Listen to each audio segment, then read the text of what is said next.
Hey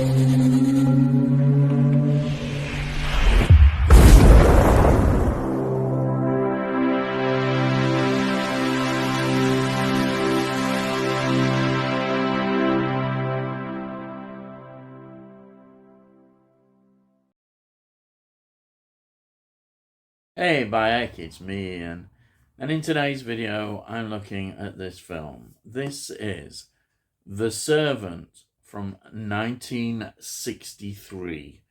Now this was sent to me by Sean, and I'm really thankful he sent me, do you remember, the two Descent films through Amazon as well, and quite a few other films he'd sent me as well before that. But I finally got round to reviewing this, and it's something I've wanted to do, but I've done quite a bit of research on this film, and also there's a lot of extras, which I'll go into a bit later and mention.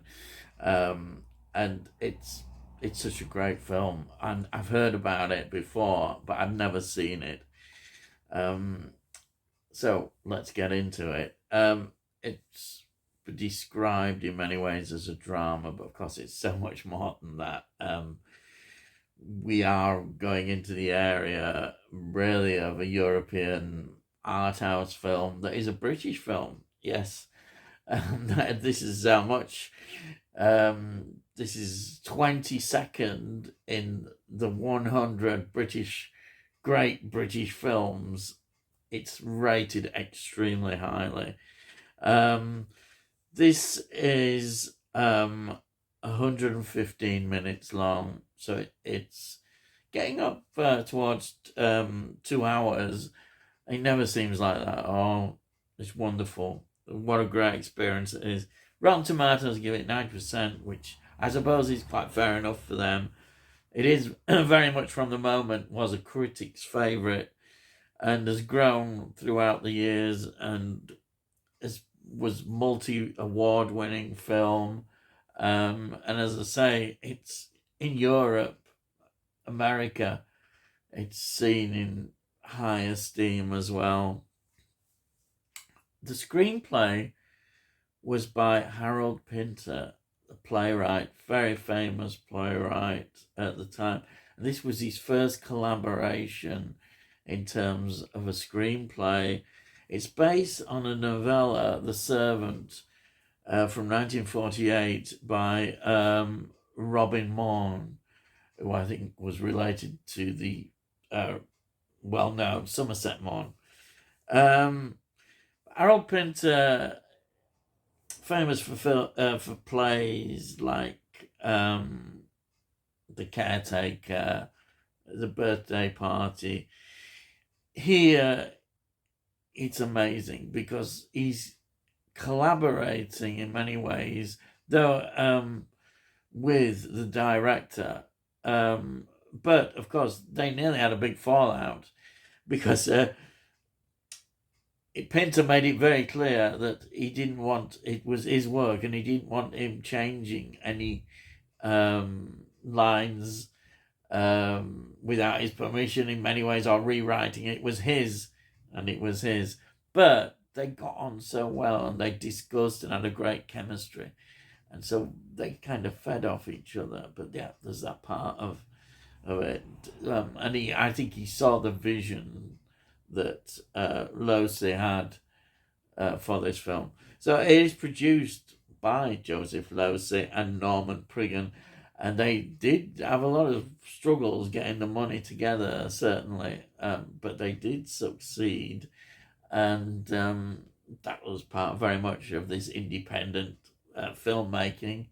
And so, of course, it's directed by Joseph Losey, and I mean, what an amazing career. The films that he's directed, of course, this was the one that really brought him to the limelight. But of course, he was an exile director from America and made films before this. But this film really put him on the map. As did another film that I've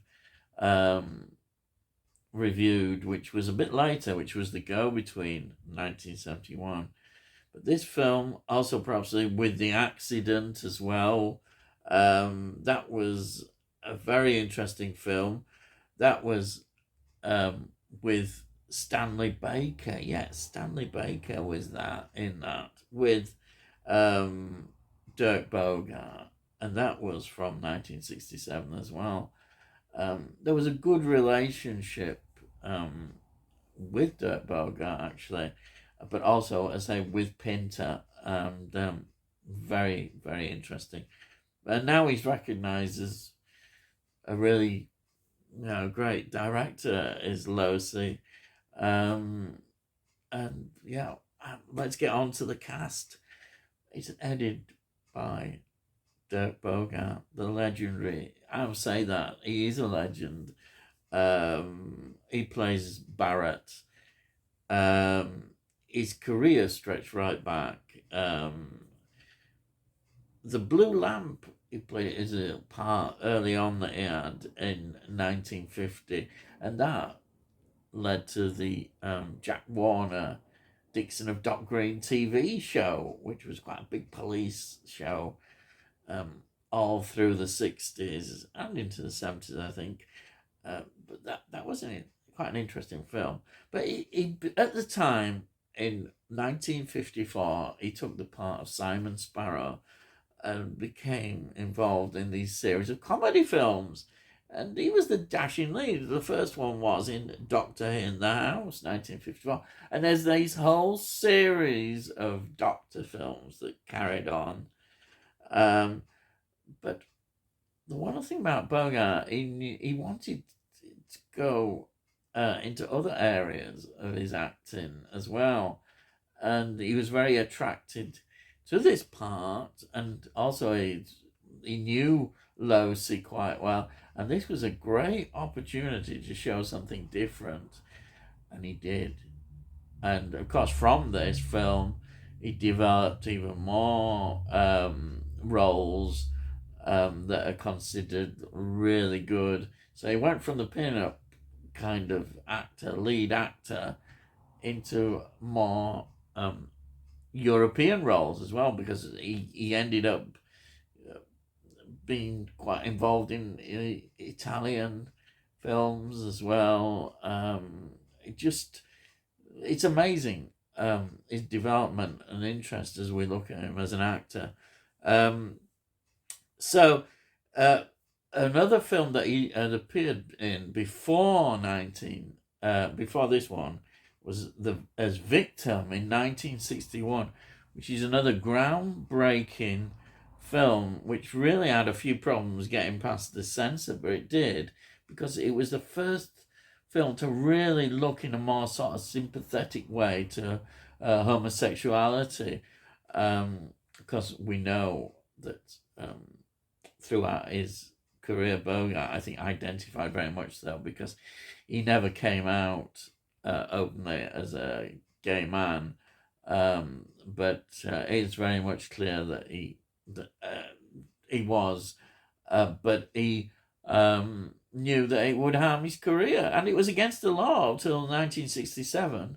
So there we are. He couldn't really express himself in that sense. But yeah, that's an important film, Victim. Then he was also involved with another Losi film, Modesty Blaise, from 1966, which is an interesting film because it's like a spoof drama, spy drama. That's it. Very interesting. And from a comic strip, so as I remember as well.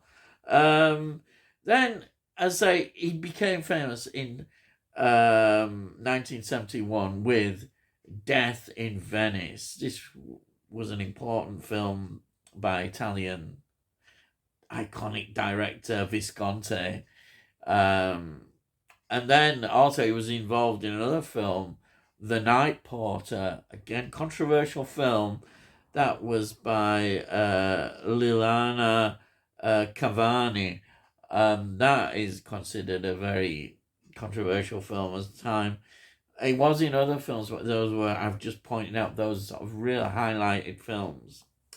And he was a writer. He was a journalist.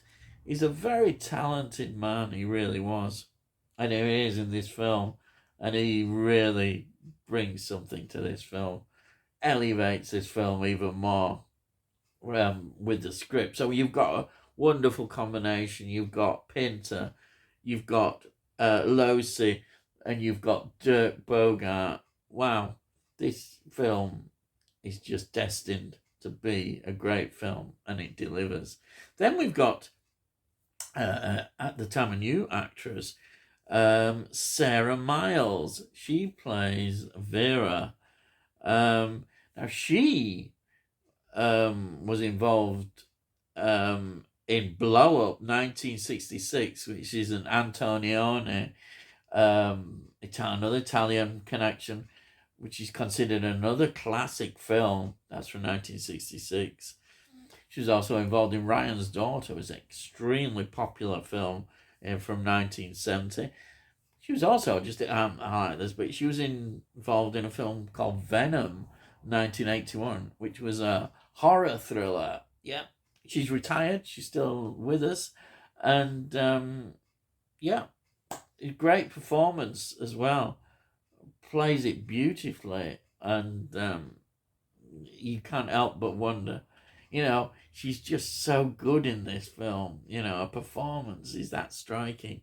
And then Wendy Craig as Susan. Wendy Craig, she is so important in this film as well.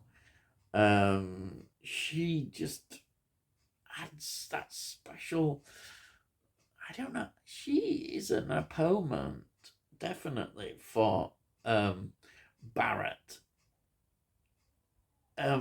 She sees him, I think, for what he really is, and they have a kind of duel together in many ways, and he's very fascinating actor. Wendy Craig, she was in The Nanny. And again, excellent in The Nanny, but a very different kind of woman in a role, a much weak kind of woman, damaged woman. In this one, she's a very strong woman in many ways. She's standing up there for herself. And she went on in various TV series, as I mentioned before. I say Butterflies, I remember. She was in that, 1978 to 1983. Then we've got a brilliant debut, in a major role, by a young actor who also had been a child actor going back in the 1950s, was James Fox as Tony. Wow, he's so good in this role as well. He's another perfect foil to Barrett, and as Tony, we see how the roles change. It's fascinating. What they bring, the dynamic together is amazing. This is all part of the film, really. Now, James Fox is also, he was involved in quite a few films. One outstanding film that he was involved was Performance from 1970. A kind of similar character in a way. It's an underworld character. And it's his relationship with a rock star played by Mick Jagger. And it was co-directed, of course, by Nicholas Roeg, the brilliant Nicholas Roeg. That's Performance. So he was in that. He retired. And then he came back. Two films that interest me when he came back. He was in Absolute Beginners, 1986. That's a musical. He was in that. And then, a film that is often talked about in terms of gangsters, Sexy Beast from 2000. Very well thought of film. He's in that. Now, they were very short of money, and there's an interesting scene, a restaurant scene. And they decided to get in a few friends to fill up that scene because they couldn't afford to hire, and they all agreed. But two interesting people you see in that section. It's only quite a short section, but it's quite important. It's interesting in the film. We see Patrick McGee as the bishop. This bishop is a very short role, but a wonderful genre. Patrick McGee playing this role. I love Patrick McGee. You can't help but love Patrick McGee. And there he is, there. Yeah, oh, wow. What a career. I've talked about Patrick McGee such a lot before, but it's so wonderful to see him. And then Harold Pinter actually appears as well, because he did have as well as being a playwright, he did have sort of acting roles as well that he played in, and he appears as a society man. Yes, it's all there. Yes. So that is the cast. I think there's also a few more things that perhaps I should just talk about before I go into the actual plot. It was filmed in Chelsea, a lot around Chelsea in London, and the winter, that period, 1962 to 1963, was considered one of the most severe winters we'd had in history in a very long time. People even now sometimes refer back, going to that winter. It was such a severe winter. And we see bits of that in the film, which is interesting. In fact, you can't define necessarily what sort of seasons we have in that film, but you think, well, it must be in that sort of wintry period. It just adds another element to this film, and you see it there in the film. Yeah. Now, the film also has a wonderful soundtrack. It's a jazz soundtrack, and it has that feel, the beatnik sort of era mixed with the soundtrack, and it's wonderful. It's absolutely wonderful. And another, you think to yourself, it's in black and white, this film, and it kind of reflects that period before we suddenly open up to the swinging 60s London, with the Beatles and all that came with that, and the whole change in scene. It's very interesting because this is like the change over from after the Second World War, the London, the aristocracy is still there, but things are changing. Or are they changing? Still nowadays. But yes, they are. This is an important part of the film, but the music is wonderful. And there's a song, the soundtrack is composed by John Dankworth.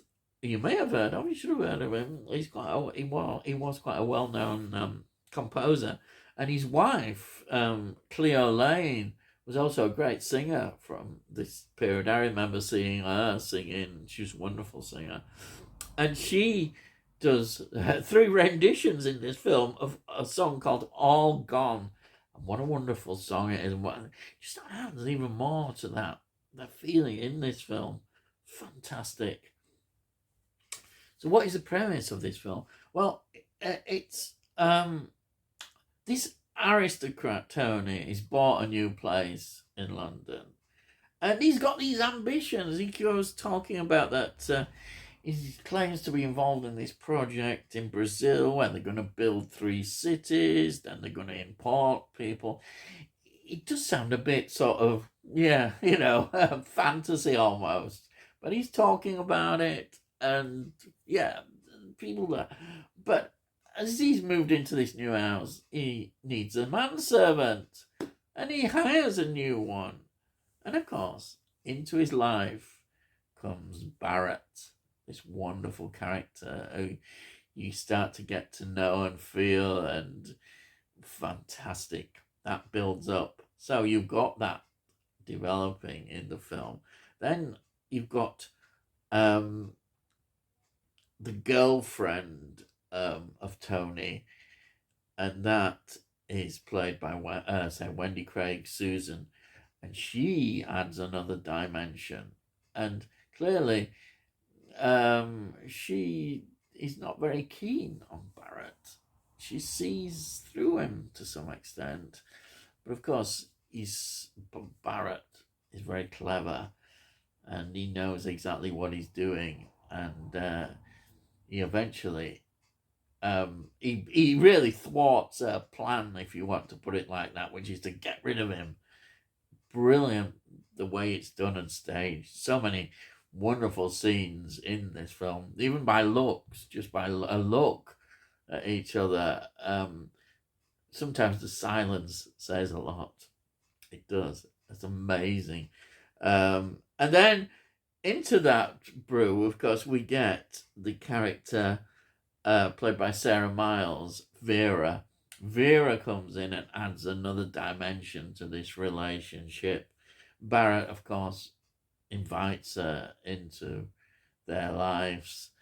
As a maid, he claims that she is his sister. Of course, then he says, well, no, when it's all discovered, that maybe... I don't want to give too much away because you've never seen it, but it all adds another dynamic in the relationship, and how by the film you start to realize how things are changing, and this is reflected so much in the relationship between the two, and there's certain inevitabilities that start to happen and do happen, and Barrett is effectively asserting himself. The relationship between master and servant changes, and I suppose it's all a metaphor for the class system and all that kind of things, but it's also more a metaphor about relationships as well, how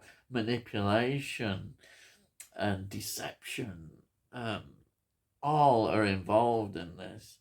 It's such a fascinating film. I could just talk about this. I mean, it just goes. I don't want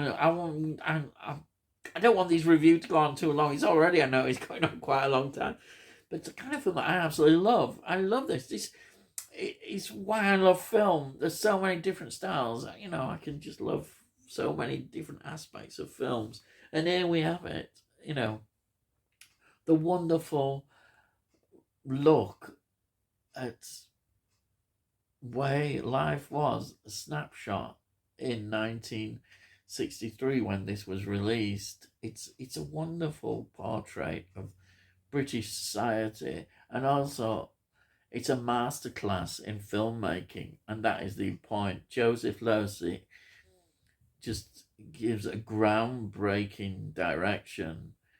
He goes where Hitchcock didn't even go. Hitchcock had so many things, but Losey shows that he can do as much, if not better. No, I wouldn't say better. No, that's unfair to Hitchcock. But he shows his skills as a director can be wider. The use of the camera, the way he creates these long scenes, and even when you look in the mirrors, you see all sorts of wonderful stylized performances from that. Just images, the images, amazing. And the one takes he does, quite clearly well choreographed, as we know. Amazing films. Anyhow, I better stop now because I just love this film. Just a very quick look. Here we are. Here's the wonderful 2-disc edition. Yes, there's 2 discs on this. Nice slip cover as well. 2 discs. And the second disc is all extras. Yes, it's the sort of film that I love when I'm watching all the extras for hours. Yeah, all the interviews, everything. If you want to know about this film, look at the extras. And even then, there's stuff I'm thinking, I wish there'd have been a bit more about this and that. It's that kind of film. That's it. Yes, that's it. So, if you're new to the channel, please subscribe and just have a look at what kind of films I produce. Videos, films, the videos, lad. Yeah, so covering, say, films, TV shows, collecting bits of music, all sorts of things, yeah. And also, if you like this, please give it a like, and hopefully it'll get into algorithms and other people might enjoy it as well. And it all costs note. I always say that, but it don't cost out, so that's £8 grand. And if you've got any comments, please put your comments down. I love to read your comments. And thank you so much for putting up with it going on. Anyhow, all I gotta say is, I'll see thee again.